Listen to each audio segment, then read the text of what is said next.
नमस्कार मंडळी, आज आहे मार्गशीर्ष महिन्यातला दुसरा गुरुवार। तर बघू शकता मस्त अशी आता मी पूजा करून घेत आहे। मंदिर वगैरे स्वच्छ असं क्लीन करून घेतलेलं आहे। त्याचबरोबर आज पितांबरी आणायचा कंटाळा आला, त्यामुळे म्हणलं चला आज घरातच काहीतरी करावं DIY।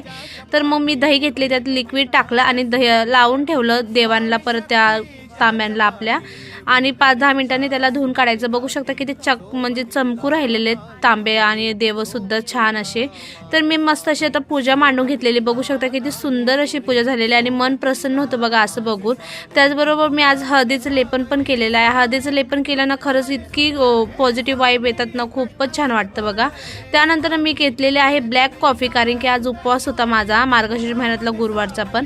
आणि त्याचबरोबर बघू शकता चाय घेतला मी, आणि मस्त माझी साडी कशी दिसते ते पण तुम्ही सांगा मला। आणि त्यानंतर आम्ही दत्त मंदिरात गेलेलो। त्यानंतर बघू शकता मस्त लक्ष्मीपूजन पण, आणि पोरांना घेऊन आली मी स्कूलमधून। आल्यानंतर मला भूक लागलेली, त्यामुळे मखानाची खीर बनवलेली। तर